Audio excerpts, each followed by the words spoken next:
노동자 16명이 급성 간 중독에 걸려 중대재해처벌법 1호로 기소된 두성산업이 최근 법원에 위헌 법률 심판 제청을 신청해 논란이 되고 있습니다. 이 시간 민주사회를 위한 변호사 모임 경남지부 소속 김태형 변호사와 이 문제 짚어보겠습니다. 어서 오십시오. 먼저 두성산업이 법원에 위헌 법률 심판을 신청했다는 게 어떤 의미인가요? 네, 두성산업과 대표이사가 지금 중대재해처벌법으로 기소가 되었기 때문에 처벌을 받을 상황에 있는데 자신들한테 적용되는 이 법이 헌법에 위반되는지 여부를 해당 형사재판을 진행 중인 법원에 이제 제청을 신청을 하는 거죠. 네. 그러면 그 담당 법원에서 서면 심사해서 그 신청을 받아들이는 경우는 헌법재판소에다가 그 판사가 올리게 됩니다. 그러면 이제 판단을 받게 되고요.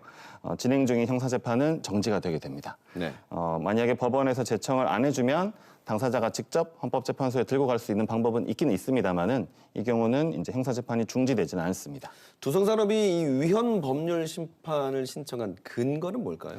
그 근거에 대해서는 이제 크게 두 가지로 밝히고 있는데요. 하나는 이제 헌법상의 명확성 원칙에 위반된다 해서 자신들에 대한 처벌을 규정하고 있는 중대재해처벌법의 그 규정이 형벌임에도 불구하고 명확하지 않다는 거죠. 네, 뭐 이런 부분에 대한 지적은 좀 있어 오긴 했습니다만은 제 개인적인 의견은 명확성 원칙이 위반되지는 않는다고 보는데 어느 정도의 문제 제기는 가능하다. 다만 입법적인 보완이 충분히 가능한 부분이기 때문에 굳이 이거를 이제 위헌 법률 심판이 필요할 것인가라는 생각은 좀 드는데요. 네.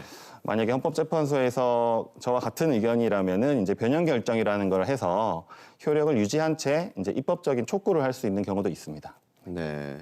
일단은 형량이 지나치다는 게 두성산업의 주장인데. 네, 그게 이제 두 번째 주장인데요. 네. 소위 이제 과잉금지 원칙에 위반된다는 주장입니다. 근데 네. 저는 이 부분의 주장은 앞에 부분과는 달리 좀 사줄 수가 없는 부분이라고 생각을 합니다.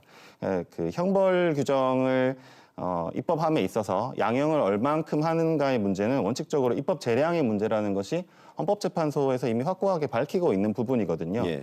과잉 금지를 이유로 해서 위헌 판단을 받은 사례는 극히 드물다고 할 수 있어요. 특별히 이게 무겁게 처벌하려는 입법 목적과 취지 자체가 있는 거니까 그 입법 목적이 있음에도 불구하고 무겁게 처벌하는 것이 위헌이다 이런 주장이잖아요. 네. 특히나 이제 보도자료가 배포된 것을 보면은 음주 사망 사고와 비교했을 때 뭐 지나치게 과하다 뭐 이런 문구들이 있는데 이거는 조금 이제 사실 이 위헌 심판 제청을 한 법무법인 화운데 뭐 도대체 이 중처법과 산업안전에 대해서 어떻게 생각하고 있는 건지 조금 좋지 않은 부분인 것 같습니다. 일단은 두 가지인 것 같습니다. 재판부가 헌법재판소에 제청을 해주느냐, 그리고 헌법재판소에서는 또 어떤 결론이 나느냐인데 네, 맞습니다. 재판부가 어떤 판단을 내려야 된다고 보시나요? 글쎄요, 뭐 판사님께서 잘 판단하시겠습니다만은 저는 이제 이 위헌 법률 심판 제청을 하게 된 배경에 좀 주목을 할 수밖에 없는데요. 사실 중처법이 입법되어서 산업재해 자체는 크게 오히려 줄어들지는 않았음에도 불구하고 가장 큰 수혜를 본 것으로 언급되는 것이 보통 이 화우와 같은 대형 법무법인들입니다.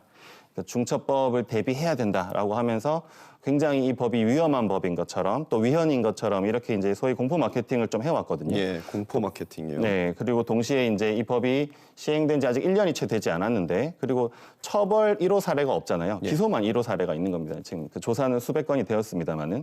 근데 이제 무용하다 뭐 이런 식의 주장을 하고 있는 거죠. 그 연장선에서 지금 이 사건의 위헌 법률 심판 제청도 들어간 것으로 보이고요. 보도자료가 배포된 것을 보면 위헌 법률 심판 제청은 자신에게 적용되는 법률에 대해서 하는 거거든요. 네. 근데 보도자료에는 그것과 무관한 내용까지도 담고 있어요. 그러니까 이 법에 대한 일종의 비난 같은 것이죠. 그런 부분들을 보면은 참 문제가 많다고 보고요. 무용론의 입장은 중처법이 입법됐음에도 불구하고 산업재해 현실이 개선되지 못하고 있다라는 입장인데 예. 그러면 오히려 이제 입법적인 개선을 해야 되죠. 혹은 형벌을 강화하거나 이래야 되는데 오히려 이제 이 법은 필요 없다. 예, 그 전으로 돌아가자 이런 입장이라면 이건 타당하지 않은 것이라고 생각이 됩니다. 예, 알겠습니다. 한번 재판부의 판단을 기다려 보도록 하겠습니다. 오늘 말씀 감사합니다.